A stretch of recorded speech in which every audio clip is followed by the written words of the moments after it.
Hi everyone, welcome to today's webinar. We're really excited you're here. My name is McKay Allen. I'm the Inbound Marketing Manager at LogMyCalls. And we're really excited you've joined us for today's webinar with Tim Ash and Jason Wells. Before we get right into the content, just a few announcements and a little bit of background. We have been doing webinars at LogMyCalls for about a year. We started them as a way to really provide useful marketing content to marketers of all types. Tim has been gracious enough to join us for a couple of webinars as joint webinars, and we're really excited that he's agreed to join us again today, and that we also have our CEO, Jason Wells, on the call as well. The webinar is being recorded, and we encourage you to take advantage of that recording. You'll get an email that has that recording associated with it, I believe tomorrow morning. And then if you have questions during the webinar, and we encourage you to ask questions, just type those into the little question bar on your screen there, and then we'll address those to Jason and or Tim, whoever it might be more appropriate to answer, or both, at the conclusion of their presentations. And I'll just read those questions to them verbally. So if you have those questions, please type them in. Now, the other place you can view the webinar recording is we put it on our webinar library on logmycalls.com/webinar. logmycalls.com/webinar. You can go there and you can see the webinar recordings for this webinar and then for about 80 other webinars we've done over the last 12 months. So with that, I want to introduce Tim and I want to introduce Jason. First, Jason Wells, he's the CEO of LogMyCalls. Prior to becoming the CEO, he actually was a senior vice president for Sony, lived in London, lived in Los Angeles, and then has really worked in the mobile and in the marketing space for years now for his career, he's really built LogMyCalls from the ground up. We're a call tracking and call analytics platform, and we work with a lot of marketers, a lot of agencies, and a lot of in-house marketers as well. And then, of course, Tim Ash, probably one of the best, most well-known marketers in North America and around the world. He's the founder of Conversion Conference, and of course the CEO of Site Tuners. He's spoken across the country and across the globe on conversion optimization, on landing page optimization, and really on improving your entire marketing process and funnel. And so we're really excited that both of these gentlemen have agreed to join us today. First, Tim has a brief presentation he'll go through, and then Jason, I believe, will go, and then we'll take questions. So, Tim, thank you for joining us, sir. Go ahead. Oh, thanks very much, McKay. Glad to be here. Just a quick shout out. Let's be heard. If you're on Twitter, the hashtag is FormCallCRO, as you can see on the screen, and I'm just going to get rolling. Just to give you a little bit of background about Site Tuner so you understand our perspective, I'll be focusing on the physical form part, and of course Jason will be focusing on the phone call part, so we kind of decided to split it that way. We are a conversion rate optimization agency. We help companies redesign their websites for higher conversion by giving them blueprints, either a facelift or a full redesign. We also help them with landing page testing and test strategy development. And for our enterprise clients, we also do quite a bit of internal training, mentoring, and knowledge transfer so that they can do conversion rate optimization in-house themselves. All right, enough of that. I'm going to give you 4 strategies or advanced tips for optimizing forms. And unfortunately, these are not highly visual because most of the clients that we do this for, might be kind of based on a business rule. If somebody's a return visitor and they're in our marketing automation system, then show them slightly different content. But it's kind of hard to go and find screenshots of this, so I'm going to talk about this stuff conceptually, but again, welcome the conversation, and during the Q&A, please type in your questions now so we can get to them later. So my first theme is to personalize content in real time. This is what the advanced tips and tricks. Well, how do you do this? Well, a lot of content managements have this built in. You're able to, for example, cookie someone, and then using simple content management rules trigger off different content for different visitors. Sometimes you can do this with third-party add-ons that allow you to personalize information as well. And if you're not familiar with the field of predictive analytics, you can actually build models of kind of groups or subsets of your visitors that are more likely to respond to certain messages and message them appropriately.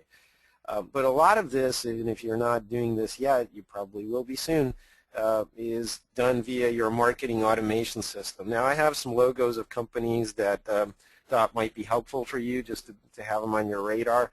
So in the marketing automation space, there's kind of Infusionsoft on the smaller business side, Marketo in the mid-market, and Eloqua, which was recently bought by Oracle on the high end. Essentially what these systems do is create kind of a logical workflow that you can control of rules and ways for you to message people differently depending on their circumstances.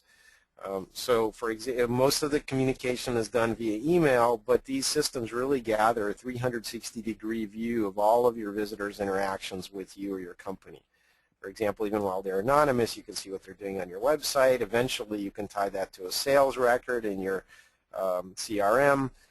You can also combine this with offline data and other things as well.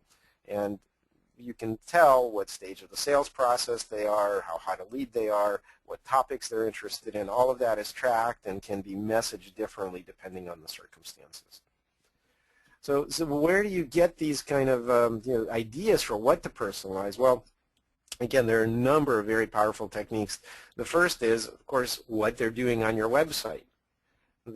How much time they spend looking at certain content, the paths they take to get to information, whether they're responding or clicking on certain things in a specified time frame. Basically, their timing and behavior and what they're doing on the site is a powerful way for you to personalize. So we're all familiar with the basics of this, but for example, if somebody's on some kind of detailed explanation page and they're inactive for more than 30 seconds, you might want to pop up a live chat box. Well, that's an example of a timing-based behavior that you can do just by observing them.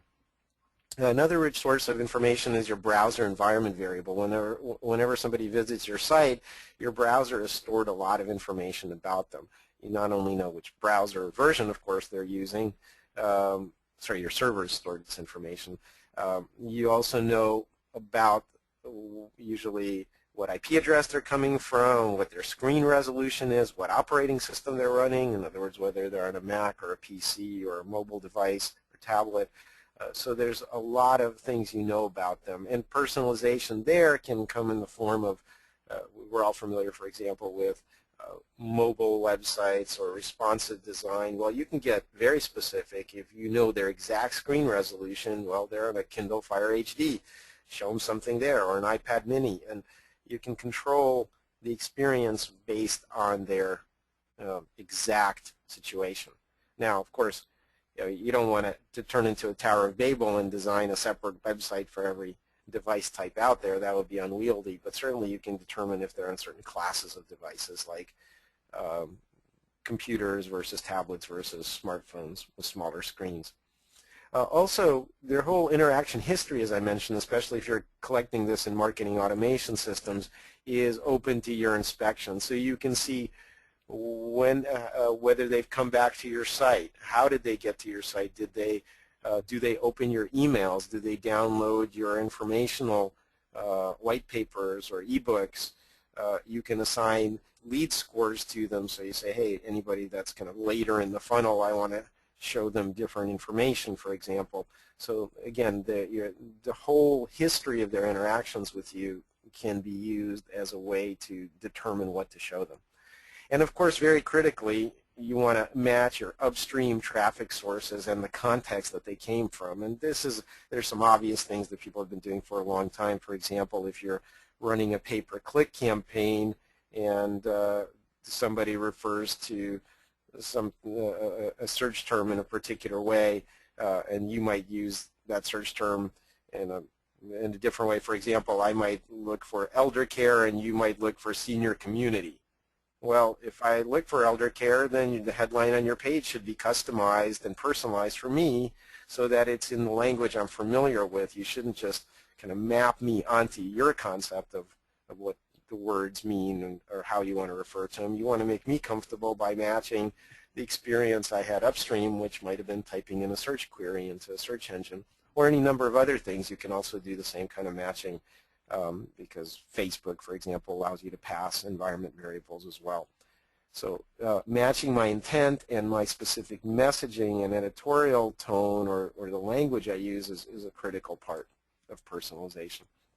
And finally, social networks. I know that for some consumer applications, this may not be as applicable for business to business, but you can actually, by doing a Facebook login, get me to give up a lot of information. And I do it, personally, just for convenience. I'm an open book anyway, but if I have to create an account somewhere versus just click a button and I'm logged in with Facebook, I always do Facebook. Now, I know I'm giving up a lot of information. It might say in the small print that, oh, yeah, Tim, you just gave us access to your friends list and your wall feed and your likes and dislikes and everything in your profile and the ability to use your own pictures in our ads or marketing copy. I could have signed away my firstborn male child for all I know, but a lot of us do that. And so there's this rich treasure trove of associated information. That person just showed up, did a social login. Now you know a bunch of stuff about them that you can personalize with.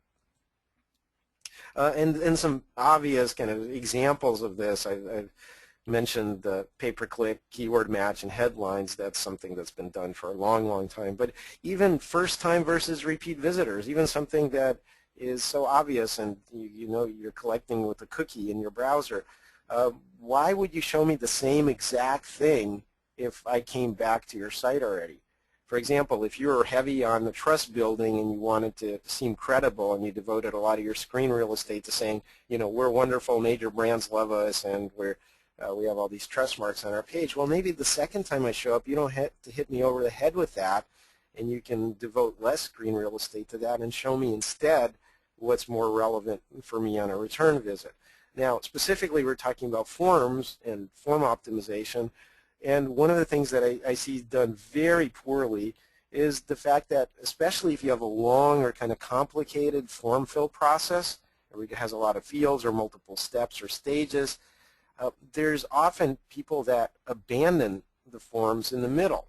And when they come back, you're not doing anything to make their life easier. You're basically saying, well, that was a big waste of time on your last visit. Why don't you just start over? And instead, you could say, hey, welcome back. When you were last here, you were filling out your free auto insurance comparative quote form, and here's the information you supplied. Do you want to edit that, or do you want to just pick up the process where you left off and complete these remaining fields? That sort of customization can be very, very powerful. So just even knowing whether I'm a repeat visitor or not, and if I've partially completed your form process. U.S. versus international audiences. We see this with registrations or checkouts, or if you require an address. In the U.S., we refer to things as zip codes. We don't have provinces, unlike some countries. And so it sounds a little goofy when you put zip/postal code on your forms. Well, if you know where I'm coming from, then you should message me and put up the right fields that, again, make me feel welcome and are appropriate to me. Also, a lot of times if I've interacted with the site before, and this is where your marketing automation systems come in, you know my topic interest as well. If I've downloaded certain pieces of content or listened to this, say, this webinar replay, you know that I'm in the lead generation business and I'm interested in form fills. I'm not in the e-commerce business and interested in immediately selling you something. Well, that could be a valuable piece of information about how to communicate with me. So if you know my subject matter interests, you can also tailor the experience that way. All right, let's talk about theme number 2. I want to talk about data append. Data append is getting information from third parties. By the way, all of these things are basically, or should be done, if you want to do this in an advanced way, in real time. So when I'm talking about data append, I'm talking about taking advantage of information immediately. The bottom line is you should be doing all the basic form optimization stuff that I talk about in my landing page optimization book already.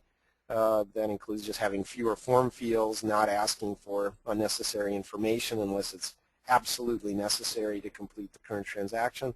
But basically, shorter forms are better. I've seen 1 or 2 occasional kind of counter examples to this where adding a field or 2 might actually be better for the business in the long term. But in general, they're seen as easier to complete. There's less cognitive load. And also, they're seen as kind of less invasive of privacy. Nobody wants the third degree or to fill out super detailed information. And almost always, like I mentioned, they're higher converting. Now you can say, hey Tim, I have less information, so of course it's going to be higher converting, but we'll address that topic separately. So the point is, you want short forms. You want forms that look easy and are more likely to be filled out. So what kind of information can you use to shorten forms? Well, this of course depends on your context. Let's consider business to consumer, for example. You can append a lot of information about your visitors, or certainly your repeat visitors, census level demographic information. It's scary. You could say, okay, the average household income in this block of 200 houses that we know you're coming from based on your IP address is so much, or net worth is so much. Or you can even get psychographic information and say, okay, this is a suburban kind of soccer mom community or bedroom community, for example. You can also find out a lot about cultures and beliefs of people in the area, and especially in the Midwest or the Deep South, where there's a lot of homogeneity in belief systems. You can pretty much make assumptions about it. In other words, on the coast and in the mountain states, people are much more likely to be different from each other, but in certain parts of the country, if you kind of can nail that psychographic and demographic information, you can make a lot of assumptions about it. So in real time, you're pulling in this information, and if you know it already, if you know what state I'm in, and you could probably get down to the state level with geo-targeting, certainly a lot tighter than that in many cases, then there's no need to ask me my state or even my zip code, for example. So what you're doing is you're making the form shorter.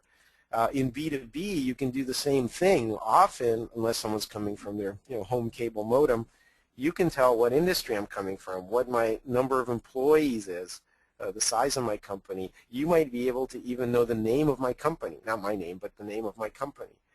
There's a very famous example. There's a database company called Informix back in the day that used to compete against Oracle, and what they did is if anybody came from a known Oracle address to their website, they would immediately redirect them to the job opportunities page. And it was kind of a funny and effective thing to do, but it was being done at kind of the named account level. If you're from a specific company, we're going to take advantage of that information. And of course, geo-targeting, depending on your source, we can get pretty accurate geo-targeting, certainly in most cases down to the country level, but often much tighter than that. And this should be something that, again, is used to target the visitors. All right, so the key principles here, if you're going to be doing this data append, is don't ask for information that you already know or have a high likelihood of knowing. So for example, we have one client that is in a nationwide elder care communities, and they're looking for leads for people to kind of live in their communities. Well, if somebody comes in and they can geo-target them 95% of the time and know if they're in the Chicago metro area or the San Francisco or New York metro areas, they can take them to a very targeted page, and when they say, find local communities in the Chicago area, so they're assuming that you're in the Chicago area, and there might be a small text link in case you get it wrong. 5% of the time I might want to check that or change that location because I'm doing it on behalf of my parents and I actually live somewhere else, and you've identified where I live and not my parents. So that, you give them the ability to change that. But if you know I'm in Chicago, don't ask me on the form what state or city are you in. That just saved me 2 fields. And you pass that information behind the scenes. One of the things I see is you may actually even know this information, but for simplicity's sake, for your programmers, you're leaving the form unchanged and just pre-filling those fields. Well, not only is that kind of a little big brother creepy in a way, but it's also doesn't change the fact that your form looks complicated. It's still long. It's better just to remove those fields altogether and pass them behind the scenes. And then again, as I mentioned, if you're making some assumptions and you're pretty sure you're right, you may want to give the person the ability to edit that appended data in case you got it wrong from your data source. There's a couple of companies in this space for business-to-business, kind of a large account selling. We have a lot of joint clients with demand base. Monite does testing, personalization, some other things, and can do some data append as well. So again, just putting some companies on your radar. All right, number 3, I want to talk about validating emails. Often, if we're talking about forms, what we're trying to do is get the right to just communicate with you, and everything rests on getting a good email address. And email, I'm not an expert in email by any means. We recently did a webinar with Craig Swerdloff from LeadSpend. They're one of the top companies in real-time email cleaning. So a lot of this information I'm going to share with you comes from them. But the bottom line is email collection can be harmful to your health if you do it wrong. And there are a lot of potential pitfalls with email collection. You might have undeliverable addresses, disposable addresses. You know, I still use my, sorry Yahoo, I still use my Yahoo account for just kind of junk mail or password resets and things like that when I'm on the road. There are typo domains that are close to the intended domain, you know, that people are kind of just squatting on and trying to get emails that way. Park domains that are inactive. And actually there's some specific email addresses that are specifically there as kind of honeypots or spam traps. You know, they're actually going to report anybody that uses their email address. So there's lots of pitfalls. Again, I'm not going to go into email, but the deliverability aspects. But the thing you need to understand is that all of you have an email sender reputation, and if you communicate frequently, there's a good chance that most of your stuff's not even being seen by your audience. Or let me put it to you this way. You have a sender score, and depending on your unknown user rate, depending on how clean your list is and how good the quality of your emails are, you might have a sender score, if it's low, as it shows here, kind of in the 90s on a scale of 1 to 100. If your unknown user rate just goes from 1/5% to 5%, then you're going to have a sender score in the 60s. And so what that really means in practice is the difference between 98% of your email getting delivered to real people to a lot of it just being kind of cut out by ISPs or AOL or Google or Gmail and not even delivered. So you're doing everything you can to collect emails, and you're spending marketing dollars to drive traffic and get those form fills in the first place, but then there's this huge attenuation happening because the emails are not deliverable because of your crappy sender score. And so what you have to do is kind of fight that. And there's some good stats. Again, this is from LeadSpend that you need to be aware of. On average, this is across all industries, the invalid rate for registration form email addresses is 6.41. Now we're talking about malformed addresses. If you have 2 @ signs or something obvious like that, you should be catching that with syntactical error checking, make sure the format's correct. But we're talking about way beyond that. Is this, again, this email on a blacklist? Is it kind of a throwaway email account? All those other things from the previous slide. Now the good news is, if you say, would you give us another email address, 2/3 of the time people will. So I might, as a default, if I'm on some website I don't really trust, or I think it was kind of a short-term disposable relationship, give them my bogus account or my frequently used account, and the form might come up instantly and say, hey, I'm sorry, but that email account is not eligible for whatever it is you're trying to get me to do. Can you give us another email address? Can you use another email address? And 2/3 of the time, people will say yes. So now you have a much cleaner, tighter deliverable list. Much higher open rates, much better sender reputation, all good things happening. So here's the key things about email validation that you need to understand. Email syntax validation is not enough. Yes, you should be doing it, and that's kind of your first line of defense, but you have to be doing other validation. Now, that's great, but it can't be a 2-3 second thing. For example, when you run your Visa card at the store, you wait for 2, 3, 4 seconds, the machine hums and out comes your receipt. Well, that's obviously not going to work on internet time. So the delay in doing the error check and the round trip time to validate it has to be very, very short. And this is also important. If you're going to prompt me to correct my email, only do that once. If I still give you kind of a crap or bogus email on my second attempt, flag it in your database as an invalid kind of email or undesirable email anyway, but let the person through. Don't keep frustrating them, because you might still get some value out of them some other way, or they might come back and give you a valid address on a subsequent visit.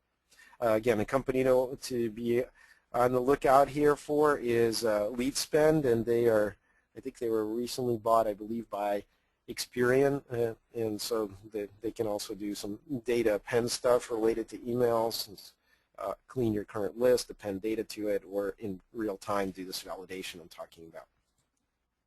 All right, I have one final tip for you, and that is making the right offer at the right time. Now, what do I mean by that? Well, a lot of times we ask for too much information. We're asking for not enough value. And I kind of look at this as a U-shaped curve, or an upside-down U-shaped curve, actually. In the beginning, you need to ask for very little early in the process. Don't have long forms if you're just giving me an informational white paper to get me oriented on a particular topic. Just give to get. Give maybe even without an email ask, maybe even without a form, maybe an immediate download, period. And then have other links in that downloadable asset that take me to some place that asks me for an email or more information. In the middle stages of the cycle, you want to engage with me. You need at least my email, and this is where you start asking for additional information. And at the end, if I'm close to a sale, or close to calling you, close to demoing or trying whatever you have, then that's a time to stop asking again. You want to get out of my way, because I'm getting pretty close to the action step and getting motivated to do that. So the bottom line is, I say, is don't be a greedy marketer. If your form fill is too long, you're not giving enough value for it. And a lot of times this is at the level of the business model. You may say, yeah, I'm optimizing this action, this form fill, and that's wonderful. But you have to think, is there an earlier stage thing I could do? Or am I asking for something that's premature? For example, here, download our white paper and give us your mailing address and your phone number, because we're about to hammer you on the phones for downloading a white paper. Does that show buying intent? I don't think so. But you're asking for invasive, late stage, we're going to contact you because we know if we can get you on the phone, we can sell 57% of people. Well, I just don't want that right now. So you may have to consider, is the call to action you're asking for the only one or the appropriate one, or is there something for people higher up in the funnel that can be done via these kind of progressive little micro conversions that slide me down the funnel? So the idea is to build a complete profile of me, and when it's ripe and it's a real lead, to do the appropriate things with it, but to collect that profile maybe over multiple visits or interactions via progressive disclosure, one little bit at a time. All right, so just to kind of summarize, you want to personalize your content in real time. You want to use third-party data sources to find out stuff about your visitors so you can form fill for them behind the scenes and create shorter forms. You want to make sure you're getting clean emails and doing that validation in real time. And you have to make sure you have a content strategy that maps the right calls to action onto the right stages in the buying funnel, and not just concentrate on squeezing the bottom of the sales funnel and being a greedy marketer. And at this point, I'm going to throw it over to Jason, and then I'll be back for the Q&A at the end. Hey, Tim. Thanks a lot. Well, I love doing these webinars with Tim, because I always learn something. And, boy, I wish for everyone who's listening, please do what he's saying, because as a consumer myself, I want that data append. I don't want to have to re-enter stuff that I already gave you, or if you can find it, that's just great. It's just fantastic stuff, so appreciate it. Well, a real quick intro into LogMyCalls. We are marketing analytics and automation for the phone, so we're kind of picking it up where the site tuners leaves us. They're in focusing on the web optimization. What we do is say, well, what happens when the phone rings? What do you do there? And really, you know, in the industry of call tracking, we are call tracking on steroids, and it goes to so much further beyond that. And we kind of hit the mainstream news after we launched this LogMyCalls version recently with the Amazon Web Services as one of their grand prize winners, and it's been a fun ride ever since then. But let's jump into it with the real question, right, is why do you do what you do? I mean, what is the point? Okay, so we are talking about optimization, and ultimately the thing that matters is not if you get the form fill, but did you generate any money? So that is the key, right? What taking that from leads to ultimate money. So you've got different ways of doing that. That you're driving these leads and ultimately trying to get to the money with its form fills, phone calls, chat, whether it's a meeting sign up. Those are all the things that are key to this. So let's talk about phone calls and why do phone calls matter? Well, first of all, it takes 3 web leads to produce the same revenue generated by 1 phone call. And in fact, 64% of businesses say that the phone call is their most valuable lead. When you can get them to pick up the phone, that is when it really becomes valuable. They're 10 times more likely to convert than strictly a web. So in your process, right, you are looking to move them down that line. But not everyone cares about phone calls. Hey, here's a list of a few, and I want to throw this out as a question to those, and McKay, maybe you can field these if you want to chat these over or send these out. Tell me what are you seeing? And these are some that we see where these verticals care about phone calls and where the customer is, and it depends, because if you're a e-commerce site, you may not want phone calls, but if you're a dental office, then you definitely care about phone calls. And I need to take a second and tell you an interesting story. We were working with a lead gen company in the dental industry, and they specifically hid on their websites and on their lead generation, they hid the phone numbers because they couldn't get attribution to a phone call. But every time they got a form filled, they could send that over to the dental office or the dental network, and they could get credit for their lead generation. But so they were hiding the phone numbers. Of course, they as we got talking to them and showed them some of the different ways they could do that, they began to include that and actually bring that front and center because it was the most valued lead. They were able to actually then charge their clients more because they were getting phone leads, which ultimately drove higher revenue for their clients, and that was a real sweet spot for them. The other thing that makes phone calls so important is because they enter at the bottom of the funnel. They enter at the point where they are ready to make a purchase or address some concern that they are looking to address. This is where the phone call makes the most sense.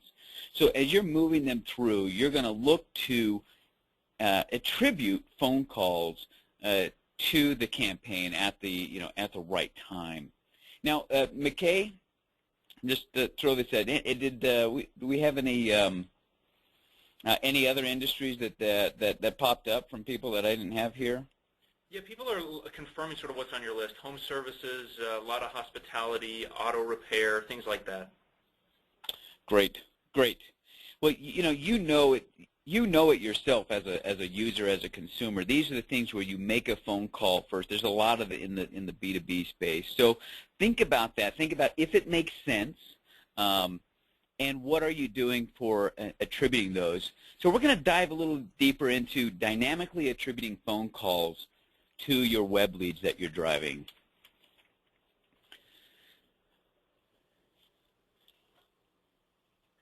So when we talk about advanced optimization techniques, Dynamic number insertion is the key. So I want to make sure that everyone walks away getting a good understanding of the different things that you can do with dynamic number insertion. And what this is doing is whether it's a lead source or whether it's a banner ad, you can dynamically change out the phone number on your website, and that can follow through the entire session, so that if somebody ever does pick up the phone, if they're even filling out a form, they're halfway through, they said, I'm just going to pick up the phone, that number can follow all the way through the site so that you can track and know where that lead is coming from. Now, on the next page, the thing that's important about this is there's a couple different ways to drill down into dynamic number insertion. It's fairly simple in terms of implementing on your website. It's a little bit of JavaScript code which establishes a class. So you can connect then a unique phone number to a specific URL. So that's great for a PPC campaign, where you're linking over, and that can be tied right to that specific link. Source is another very easy way. This is good for a search engine optimization, understanding where the source. So what it will do is dynamically look for the source of that lead that's coming through, and it'll change out the phone number so that you can then connect it back to that source. Now, session-based is what that does is that displays a unique number for every visitor session. This is great for these high-volume organic campaigns or a high-volume PPC campaign where you have a lot of data that you want to capture. So what's interesting, when you think about phone calls coming into a business, there is a lot of data available. And across the world, there's 420 billion spoken words in every phone conversation. And that's why one of the things that we've done in LogMyCalls, one of the things that it's very early in the emerging stages, across what you can do, but it's taking advantage of all of these words. And how do you use that then to optimize your campaign? So let me introduce conversation analytics, which is really a very advanced optimization for phone calls. What we're doing is analyzing the conversation, running that through an analytics engine, and looking for keywords and phrases. In this example, it's I need insurance, right? So we're able to pull that word amongst others to be able to identify what the lead score is for this indicator. Now, the nice thing is that you can match that right back to what is going on in your marketing and your lead generation activities. So you can line this up with your online activities with a rich set of data that's available coming from the conversation itself. There are a number of things that you can actually do when you start looking into the conversation. So lead score is one of those things. Conversion. So you can start looking at what is the conversion from all the way from keyword buy down to did this convert into a sale. You can look at sales readiness. So there's different phrases and algorithms, and we've applied thousands of those. And I'll show you on the next slide how we dig into the various attributes and the different pieces that you can pull from a call. So what we do is we build the algorithms based on keywords, phrases, acoustical values. We can actually even look into the stress that is in the microtremors of the voice to identify any agitation levels. But some of the key things that we're pulling out of calls are lead quality, sales readiness, whether there's a commitment to buy, competitor or promotion mentions. And all of those things, again, what's great about this is these come out as indicators or data that you can then attach right back to all of your web data. So you can merge that together. And I'll show you where this is really important here as we get into lead scoring. So I'm going to go into two different areas, this lead scoring first. So to let you look at the guts of what we're doing, if you look over the right here, we are essentially looking for dozens, if not hundreds, of different phrases and different word combinations, whether it's said by the agent or whether it's said by the caller, in terms of what is being said on that call to be able to score that lead. all this has to be in context, and then we can match that up against what was actually happening on the web interaction. And that allows you to get into this lead scoring where you can then drill down into, okay, I'm driving leads. This is like looking at a form fill, right? I'm driving form fill, but some are good and some are bad. And knowing which ones are good and which ones are bad allow you to go back and optimize what you're doing in terms of driving this traffic. So the first thing we look at is this call analysis to understand which is a good lead, which is a bad lead. But we can drill down further. So let's look at the next click here. And you can see that when you understand what's a good lead, you can identify whether you have missed opportunity. You can track your close rate, what's going on. And you could also understand and drill down into the bad leads. So you can look to understand, do I have the right audience or the wrong audience? Are these repeat or are they customer service? So let's drill down. When you can identify that you've got bad leads, and then you can identify, well, it's the wrong audience that's coming in. That might be a publisher site. It might be in your real-time bidding and what you're paying. It might change a lot of the different pieces that you're doing to optimize what your marketing spend is. But you can also optimize on your customer service. So if the call is coming in and you are actually looking to drive leads, but it really is a customer service call, again, that's another piece that you would want to optimize as well from that agent analysis. So the next piece is conversion tracking. Again, this is getting you to the point where you're now understanding, is all my marketing activity, is this website driving conversion? And when the conversion goes offline, so often you are left blind and without this information. But we can also drill down into different levels of conversion. So in some cases, when somebody picks up the phone, the conversion is, I just want to set an appointment, or I want to schedule a follow-up call, or they're actually very often in a hospitality industry, what they're doing is they're making a reservation, they're giving a credit card, and they're closing the sale right there. So we drill down to be able to tell you what it is that you can understand from the actual conversation.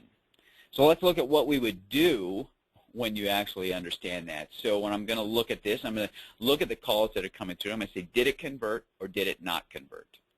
Well, if it did convert, then I can automatically update the CRM or your point of sale system so you have that information. Now, if it did not, then you want to know, okay, was this a good lead or a bad lead? So if I delivered a good lead, but it did not convert into a sale, using conversation analytics can allow you to understand why you missed those good lead opportunities. You can identify examples of this are, there was no inventory, so somebody called in, but there wasn't a product available or it was out of stock, so they couldn't buy.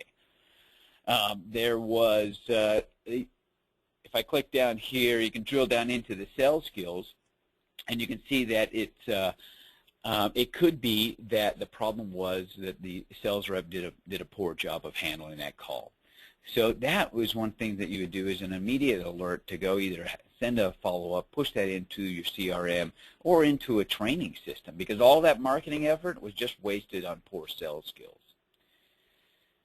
So I mentioned inventory already, so what the things that you might do as a result of that is drive a nurture campaign. So you didn't have something, you lost that missed opportunity, but you can put them into a nurture campaign knowing that they're looking for this specific product. Of course, if it's price, then you can automate an email coupon or something that drives that and reflects what they actually said on the phone, which is key when you're optimizing. Now, one of the things that's really become very slick, and most people have web services available, where, as Tim mentioned, if you've got a marketing automation tool, then this is where you would use the webhooks and actually trigger activity based on what was said on the phone call. So we talked about a missed opportunity notification or a follow-up email. So what this can do is you listen to the conversation. Again, the computer, the system is listening to the conversation, analyzing that. Then you can trigger these activities and provide all the data out of the phone call, whether it's the phone number and with data append, you can get the name and address of the person that's calling in. Once somebody calls in on a phone number, that's usually attributed and associated with an address and then with a name and a lot of other information.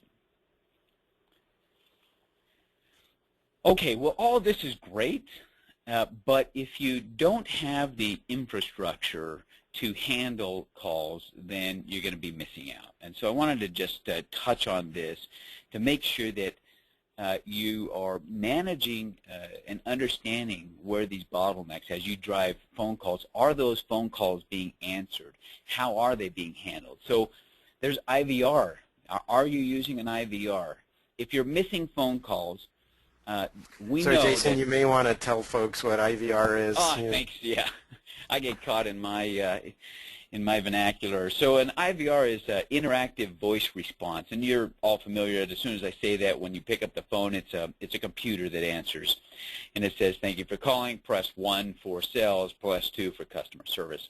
Now, nobody really likes IVR, but I will tell you what, that everybody likes that a lot better than not having the phone answered at all. So you have to look, and one of the things we track is whether a phone call was answered or not answered. And very often we'll see, and you can see when you look at the call analytics where the calls are not being answered, what time of day. So you can begin to optimize on your staffing, which is one of the things to be aware of, to manage that. And you can balance the IVR and always have that as a backup. Now, what we do know for sure is that IVR is pretty much expected. We have seen this in this number continue to go up. But as soon as it goes beyond 2 levels, it's gone too far. It's kind of similar to the form fill. You can fill out so many, you can handle so much, but after you go 2 levels, it's too much. So you've been there, don't do it. Don't go past 2 levels. Get them to a person as quickly as possible. Now, one of the things today is that you can do is you can drive those to a call center or to a local business. So when it is a local, when the service is local, there is an expectation by people to receive a local phone call or at a minimum have information that is local to what you're doing. It's interesting that the technology is improving quite a bit to where that can be masked. And many of you may or may not know this, but very often when you're going to a McDonald's and you're ordering, you are now ordering from a call center. It's not the person standing in the window with a headset. You're actually talking to a call center, and you're doing that order right through them. Anyways, it's fascinating what is being done to make it feel very local, even though it can be handled in a call center. So it can be done well. And as I mentioned, pull those analytics from the phone call so you understand when the traffic is. Now, I recognize that most of you on this call are really not optimizing your call centers or your clients' call centers.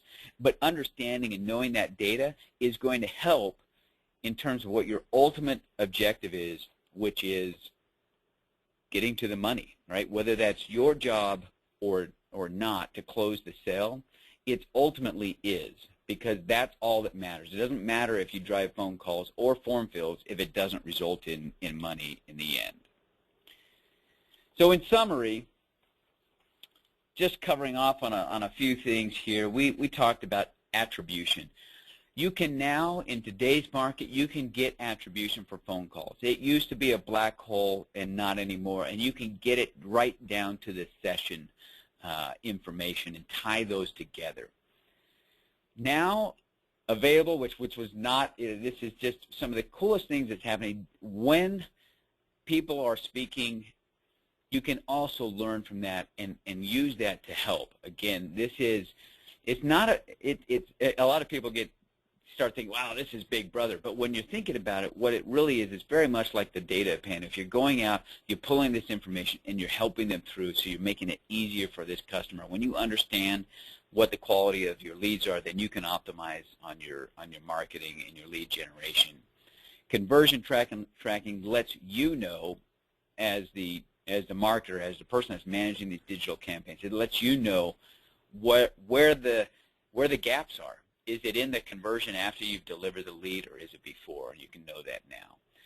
And again, don't forget the logistics. And while it may not be your responsibility, it will have an impact on the ultimate final revenue.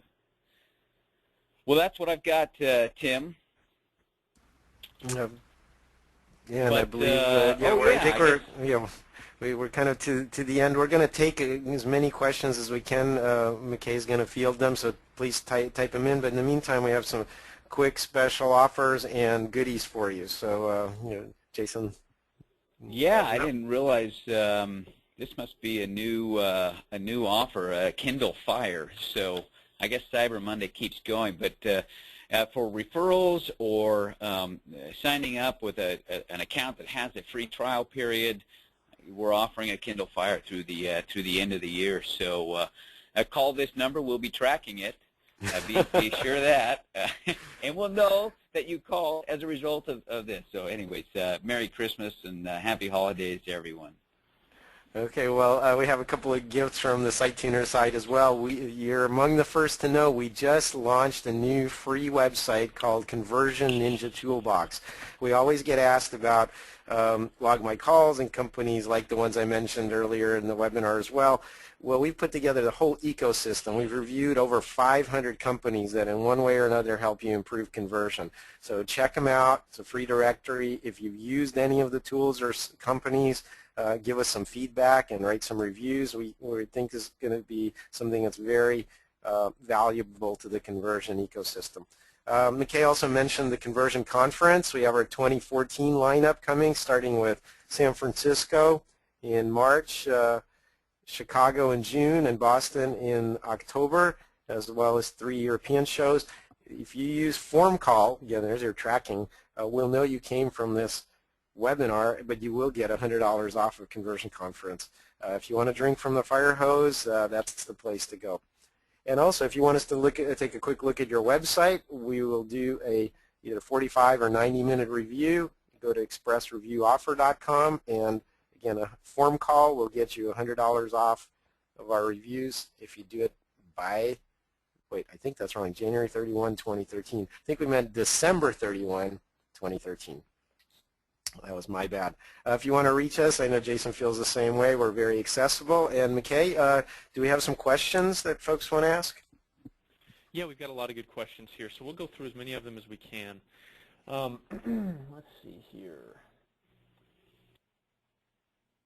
Okay. Tim, you talked about analyzing PPC, or let me see here. I'm trying to understand this question. Okay.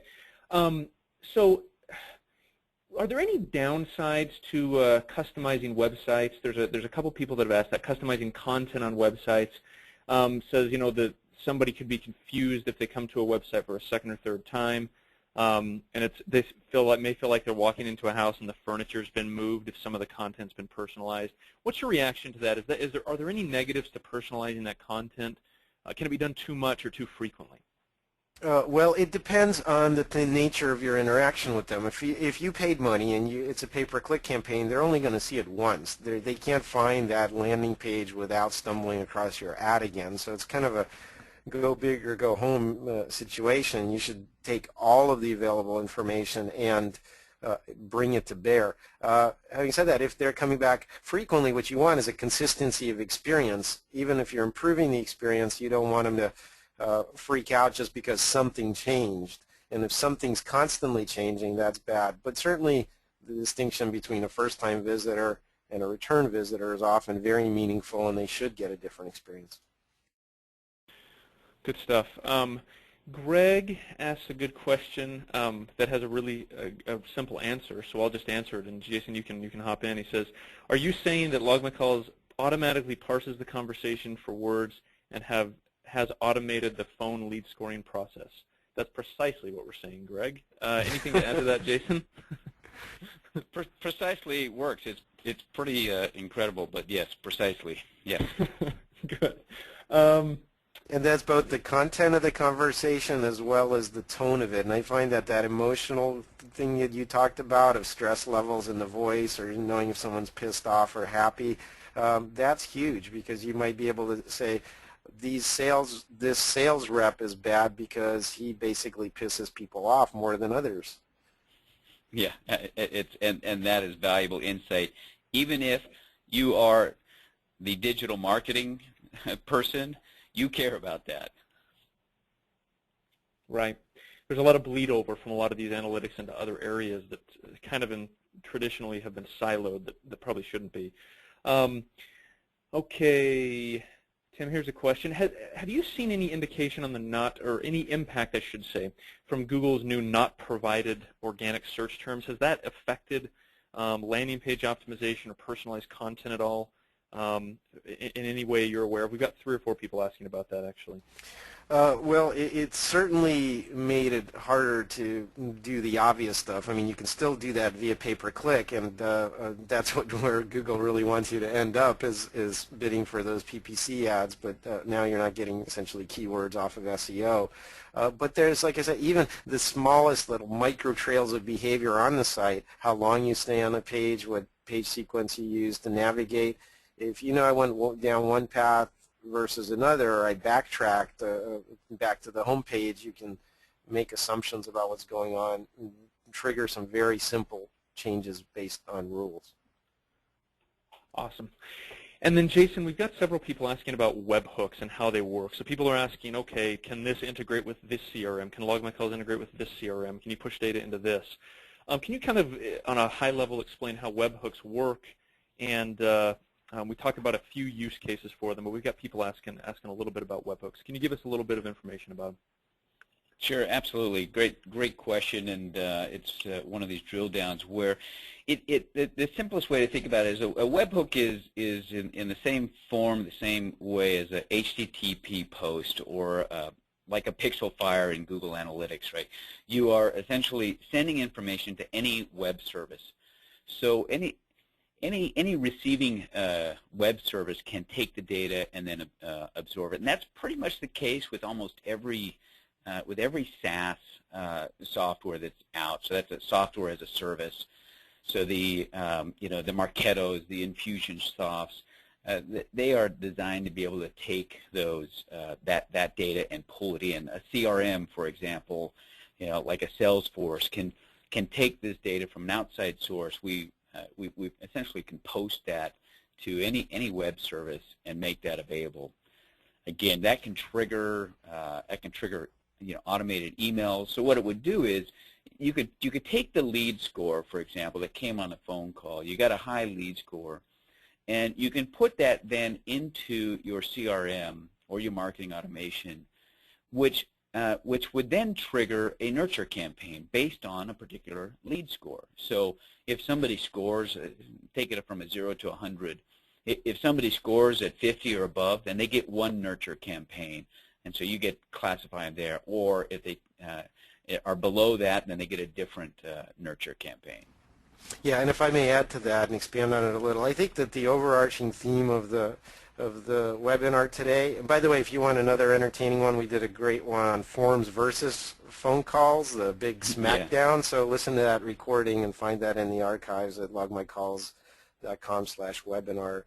But I want to just leave you with this thought that you need to do the plumbing. If you want to do the advanced stuff, things need to talk to each other. This real-time validation and things I was talking about has to happen quickly. These hooks to talk to other systems or alert other folks that something changed or is important happening, those hooks need to be there. So it's pretty simple. It's HTTP posts or via APIs using XML and things like that. If you're a web technologist, this is not rocket science. But you need to build those pipes and that plumbing and those connections if you really want the gains from the kind of stuff we're talking about. That's a great point, Tim. Okay, one more question each, gentlemen, and then we'll conclude. Is that all right? Of course. Okay, Tim, this is a question that people are asking. So you mentioned a lot about adding data to, data append, if you will. Do you have recommendations of companies that people should look for And maybe you mentioned some during the webinar that a couple questioners are forgetting. But do you have any recommendations as to who people should work with for that?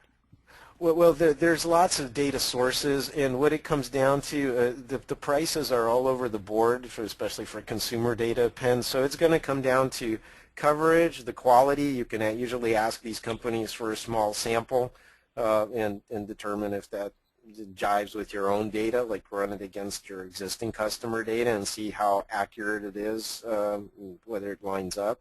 And then cost, of course. Like I said, basically there's no set price for this stuff. People have volume discounts or they charge an arm and a leg.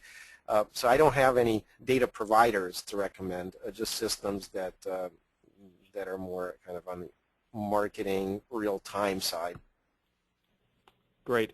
And then Jason, last question for you. We've got a couple people asking the SEO local number call tracking questions. So the precise question is there an SEO downside of displaying a different phone number than the one that you would typically display? Because that's the whole point of dynamic number insertion on the website. So Jason, why don't you go ahead, and then we've written a lot about that internally, so yeah, I may jump in after you're done. McKay can probably jump in and answer this better than I can because he has written a lot about it. But ultimately, that's one of the beauties of dynamic number insertion, because when your website is indexed based on your standard number. So you have your main number, and that sits on your website, and that's what gets indexed by your SEO, by Google and the various algorithms. It only changes when it's linking from, when you've established a reason for it to change. So we haven't seen anything that has an impact. Have you found anything else in your research? Because McKay, we've done a lot of this. Yeah, so the kind of the do's and don'ts, and I think the problem historically with this has been that a lot of local SEO quote-unquote experts have painted call tracking with a broad brush unnecessarily. They haven't treated it in a very nuanced way. And then I think the problem, frankly, on the other side is call tracking providers have not been as careful as they should have been over the years. So the long and the short of it is the do-nots are don't put call tracking numbers on like directory listings. That will mess up your NAP, your name, address, phone number placement that Google looks at. So don't do that. But it is widely accepted and totally mainstream and 100% okay to use dynamic number insertion on your site. And the reason is because that local number remains hard-coded in, or local or toll-free, whatever one you've used on your site, remains hard-coded in your site. And dynamic number insertion simply switches that out via a little bit of JavaScript.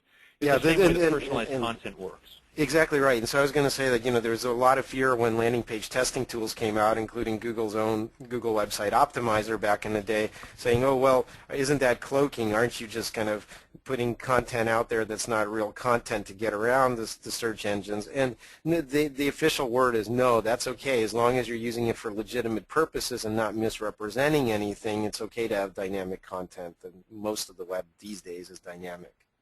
Yeah, that's exactly right. So that's a great analogy, Tim, is, it's obviously works perfectly well to do that for landing pages and for websites to change out content, to move things, and literally what you're doing is you're changing a few digits. So yeah, that's the correct way to use it, is to use dynamic number insertion, and it has absolutely no negative SEO benefits.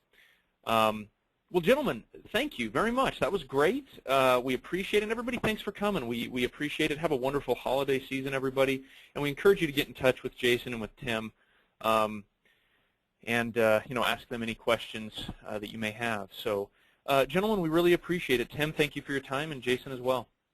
Happy holidays, everyone. Yes, happy holidays. And just a reminder, everybody, the webinar recording is going to be made available to you. It'll be on logmycalls.com/webinar, and then I think we'll send an email out tomorrow that has the recording attached to it. So thanks again, everyone. Bye-bye.